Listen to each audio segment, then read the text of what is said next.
Let's dive in. Let's get in here in earnest. I want to begin with this question. I always start with this, and it's the COVID question. And 6 years ago, it rearranged so much of our lives, put us all kind of at a fork in the road. How did you get through that era, and how has it changed the way that you work and live today?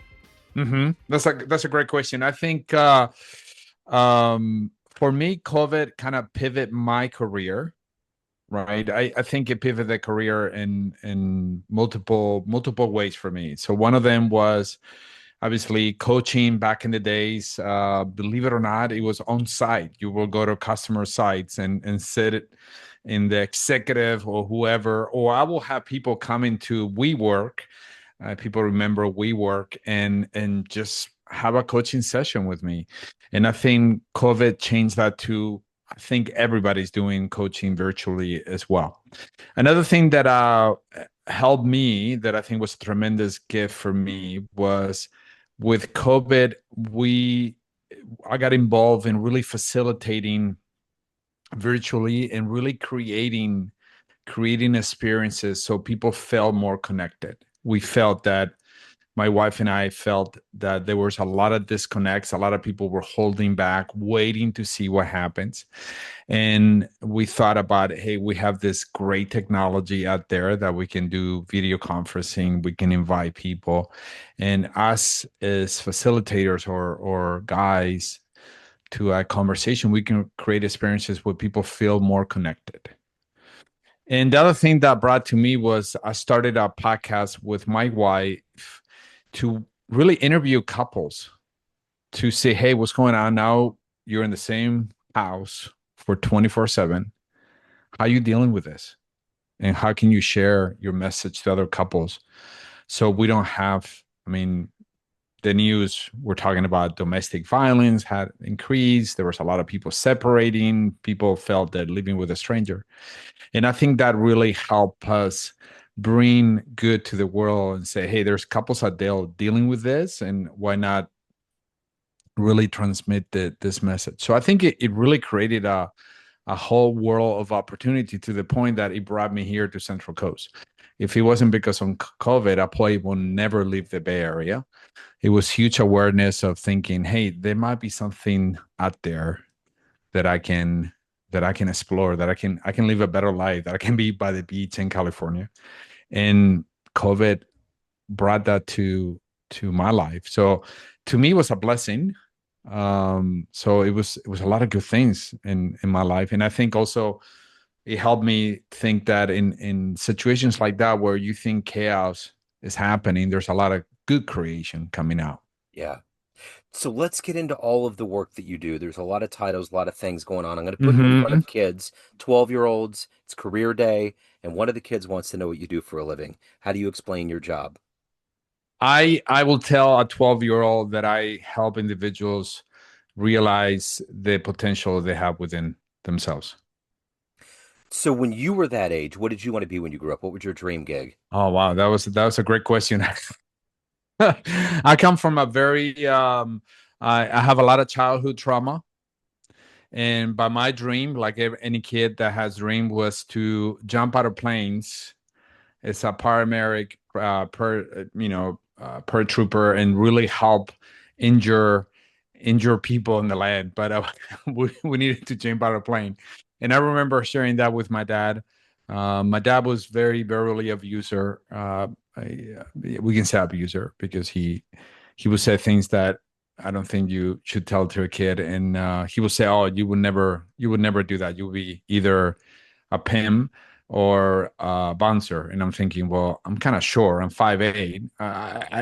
Either I need to get bigger, and I didn't know what a pimp meant. And I'm thinking, okay. And I'm like, no, I want to jump out of planes. And I remember, I think I was 20, 24, 25 years old. I did some skydiving from the Hollister Airport in California. And I remember just, I had tears in my eyes saying, Dad, I'm doing it. I Yeah. mean, I'm not going to say people down on the ground, but I'm jumping out of planes. So I Yeah. think that dream came true in a way. So, So how did you overcome the trauma? Who were the inspirational forces, the heroes, the people that mm, helped you find your voice and become and evolve into who you are today? I think trauma, I don't think you will never overcome trauma. And I'm learning this as I'm going through my journey as well. I think a huge help was I'm a believer, so I think God really helped me go through what I'm going through as well. I think God kind of guide you and kind of in a way kind of try to put you in the right direction so you meet people that can really help you navigate this. So I think my faith, and I think also when you are a trauma survivor, a lot of people become very resilient to anything. And I think for me was I need to overcome this. I need to move forward. I need to take a different direction. And if this direction is going to be really hard, that's fine with me. But I'm not going to take the direction to become a victim and really, kind of marinate in your own suffering for life. So I think was that has something to do with it. So I think trauma shaped my personality and who I am as well. But I realized through the years, and I'm going to be 55 this week, is that you need to embrace the trauma and realize that trauma is the filter that you had that helped you survive the journey that you went through, and really be aware that the trauma now perhaps is to thank the trauma, put it on the closet, and just move on and really navigate through it and really get to know yourself. And when I went back to how we started the conversation, get into that maturity level, really regulate yourself to center yourself and don't get triggered by the situation, because what is triggering you is not them, is your trauma. So let's get a snapshot of your career. We're going to go from the dreams of jumping out of airplanes to being a coach. Give me an idea of your career trajectory that led Mm-hmm. you to know that coaching was the right path for you. Mm. Yeah, that's a great question. I think my career trajectory, I think, was I had a lot of influence. I had a lot of influence, either good or bad. One of them was to finish high school and start a business, which I did. I don't think I don't think was the right choice, but at the same time, here I am. So I cannot say it was a bad choice. It was a complete different choice. And that gave me a lot of experience that school won't give you. I think so. I started a business with another partner. I think I was successful for 8 years, but it really gave me the experience in really building a business, really falling down, making the mistakes. I got into sales in that business. I was the one really responsible for the sales and really generating revenue for the business. Um, so that I took that on. After the business did not work, I went back to corporate and work in sales. But in sales for me was since I love the obstacles, the challenge, being resilient. That was really exciting. And then it got to the point that I was asking myself, what am I selling this for? Am I helping the world? Am I helping people? Am I being honest to myself? Am I sticking to my values? And then I start getting into managing individuals, and I always thought that how you manage individuals is really working first of all on your inner self, and then work with them so they can realize their potential. And I remember a lot of the senior management will come to me and say, Javier, we don't need a therapist, we don't need a counselor, we don't need a coach, we need someone that can generate revenue, that can really get a high performing team out there. And people start saying, hey, have you thought about executive coaching? Back in those days, executive coaching was for high end executives that will Yeah. pay high ticket price. And I said, well, I never thought about that. Well, next thing you know, I registered my name, reinvent coaching. I got an office in downtown San Jose in California. It was like a $200 office, like it was like a shoebox. I put the name up there, but I never got certified. I never moved the needle. But that sign was there for 7 years, right? And one day I just God, I need to pull the trigger. I was working in a startup in Palo Alto. I felt like, what am I doing to myself? I got to do this. And I remember not taking the elevator to go downstairs by taking the stairs and making a phone call to the school that I went to get certified for coaching. And I said, sign me up.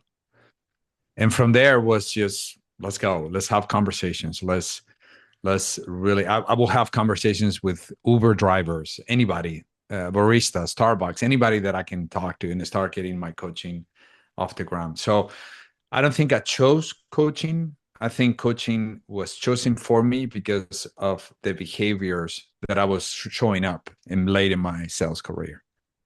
So, the one thing about our journey is that there's always somebody early on, hopefully, that sees us for who we are. They see through all of the things that are challenging, and they actually see what we can give to the world. Did you have a moment like that growing up early on in life where someone saw you for you? I had a mentor. I think I had a mentor late in my sales career. I really enjoy. It's funny. I'm about to publish my second book, and I sent him the book cover, say, "Hey, which one you like?" And he got back to me, and I'm like, "I kind of really miss working with you." And I think that individuals should kind of saw the potential in me, give me that confidence. So I think that person was a mentor for me. I think spiritually, I had a lot of in my men's ministry. I see people looking at you, not really judging you where you are, where you come from. You have an accent. You're not from here, so on, and really look at you. So I think I had individuals like that, but I never had someone that I can really address to say, "Hey, this is the person that really saw me for it." I think it was a mixture of everything else. Obviously, in my marriage, I've been married for 20 years, and I think my wife is a person that there's moments where I say, "Hey, I just gonna go back and get a job," and she laughs. She goes, "You won't even last two days. What Yeah. are you doing? Come on, let's go out there." And I'm like, "Yeah, you don't understand. It's super hard. It's like go out there." So I think someone that challenge you that way, that kind of laughs at you and say, "What are you talking about? You're having a down moment." I think my wife is someone that I can really say it was a true anchor for me as well. So, in the realm of coaching, we have examples in sports and different realms of our life, even really effective CEOs and entrepreneurs. Who were kind of influences on you that shaped the way that you saw leadership and coaching? I think in coaching, I'm going through a journey myself. I Yeah, think I'm a big fan of Tony Robbins yeah. because he's a great challenger. And I love Marshall Goldsmith as well. But at the same time, now I'm doing what is called trauma informed coaching, and I am seeing other coaches where I'm really rewiring my brain to give a space to the individual instead of being so challenging to that individual. Because what we want to get across is that glimpse of awareness so they can make small changes and they can keep moving forward. I think if we push too hard, we challenge individuals, they can push back and we can lose that connection. So that was at the early stages of my career. I love Tony Robbins. I'm like, man, this guy's awesome. Yeah. But at the same time, I see some of his live coaching that he does when he does his events, and you're like, oh my goodness, if I do this in a real section, I mean, people will like walk away or give me a bad review. So now I'm giving a space. I think holding people, be with them, feel them, kind of trying to hear the song they're dancing to and give them a space for them to see a glimpse of awareness that they can make a change to move forward in their lives. So I know the one thing that's a part of your skill level is you talk about anti-human trafficking. How prevalent is that now in this modern era? I don't think people understand the It ramifications of is, it. yeah. I asked myself if I had all the money in the world, what I will do, and I think that's what I will do because everything is kind of hidden under the rug. It is alarming. I mean, there's different types of human trafficking. I kind of talk more about sex, child sex slaves, and how the bigger consumer is United States of that, and how there is organizations really grooming kids, kidnapping kids. I mean, there's predators out there online to really start recruiting kids as well, boys and girls. It is alarming. Yeah. And I think we're in a society where when we talk about pornography, when we talk about Pornhub and all these places, it's normal. It's okay. It's okay to watch, a 30 seconds, but we don't realize that those individuals that are participating, they're either being groomed or sex slaves themselves. They've been really uh, in every shape and way disturbed mentally and physically, and they're doing this by force, right? It is alarming. I think is one of the things that we don't talk about. I know there's a lot of issues in especially in United States that we need to take care of. But that one in particular, it is alarming, and we don't talk about it enough. And I think people feel I did an experiment in my LinkedIn profile, and people don't want to talk about it. Yeah. People don't want to. It's like, oh, even when I talk to parents and I say, hey, listen, I live in a very safe neighborhood, but just the other day they arrested someone that pulled with a very luxury car and it was looking at young kids and trying to groom them in a way. And that person got arrested. But the funny thing is that after a day and a half, somebody came with a $500,000 bond and that person is gone. Yeah. So it's a multi-million dollar industry. There's a lot of players involved. And I think now, not to get into politics or anything like that, but now with the Epstein Uh-huh. issue, Uh-huh. you can see how deep it goes. Yeah. And a lot of people are ignoring that. So that's something to think about. So my goal is to bring as much awareness as possible to any any company, organization, church, school, and really make people aware that it's out there and how we can prevent that. Yeah. So, what is the energy for you to do this job at a high level between the anti-trafficking, the coaching? There's a lot of human souls that are involved with this, but you have a soul as well. What is that energy for you to do it every day at a high level? I believe that we're here for purpose. I think we're here to serve. So I am asking God every day, am I serving the right way? Give me a signal, give me a direction. Am I going the right way? So I think to me is the responsibility that we're here to serve. We're not here for ourselves. But obviously, I think in order to serve, you need to take care of yourself. Absolutely. Love yourself. Love yourself as much as you can because the more you do that, the more you're going to give to others. So that thing, that's what comes to mind when I waking up in the morning and go, let's go. I gotta serve. And I might do things maybe that perhaps is not what God intended to be, but I know He will give me a signal to move that a different direction. For sure. So, Javier, if you had a dream tonight, you ran into the 18-year-old version of you. You walked into a room and there was a film projector. You click play and a 60-second highlight reel of your life comes up. Is that 18-year-old version of you going to believe your life turned out this way? None. Not at all. I think that 18-year-old will go back to bed and say, "Are you kidding me? No way. I'm out of here." No, thank you. What No, thank you. would you give any advice? Um, I will say the only advice that I will give to my 18-year-old is love yourself. Yeah, Love yourself. And God loves you. Love yourself. Don't punish yourself anymore. Let go of the suffering. Let go. yeah, That's the only advice that I will do. Stop dreaming about what if and stop just being, yourself. Love yourself. Honor yourself. Be proud of yourself. Yeah. So in that 60-second highlight reel, what are you the proudest of? What are you the happiest about? I think the family that I have. I have two amazing daughters, an amazing wife who just got a PhD, so we call her Doctor Mom now. I think that's and I think I always tell myself that if I die today, I have lived a full life. Yeah, Yeah. very proud. Yeah. So everyone has a perception of you, family, friends, clients, everyone that knows you, but you run the show. What's your perception of you? Who do you think you are?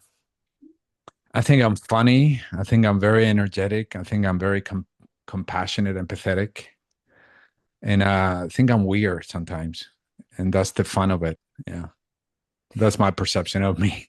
I love it. So let me ask you this. If you could have a dream client that you could coach, anybody on the planet, who would you love to coach or even meet and sit down and talk to?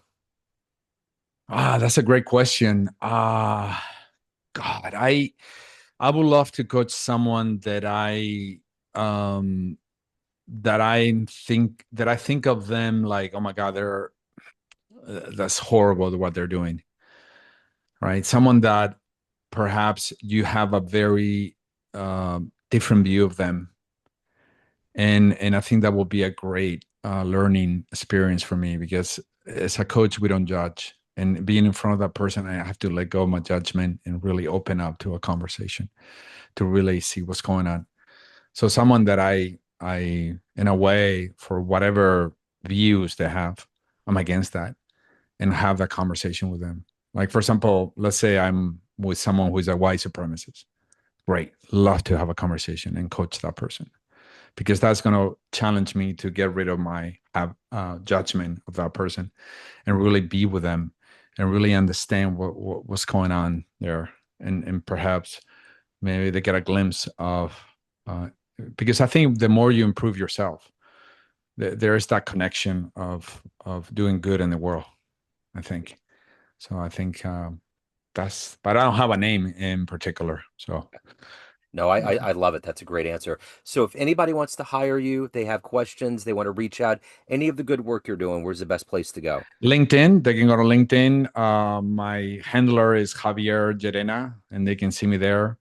So yeah, they can reach out there, and I have some goodies there. My book, Recoded, is coming out in September. Okay. So that'd be a great test ground for them to see the work that I've done, and the philosophy that I live with. So if anybody wants to pre-order, how can they do It's that? not on pre-order yet. Okay. I'm waiting for the designer for the inside of the Okay. book, but it's not there yet. It's Okay. but thank you for asking. I appreciate it. But Yeah. it will be available and sometimes in mid August when Okay. people can pre-order. Yeah. Excellent. Javier, this has been great. Thank you, sir. Thank you for your time. Thank you for your story. Best of luck with everything. One last thing, your podcast, how can people dive in? They Can Die is Positive Leadership Academy podcast. The only one there. They can dive in there. They can also watch us live on LinkedIn as well. And we have a YouTube channel as well by the same name. All right. I will get all those links and put them in the show notes. Javier, thank you, sir. Thank you for your time. Thank you so much. I appreciate you. Yes. Great absolutely. conversation. Thank you. You bet, man. And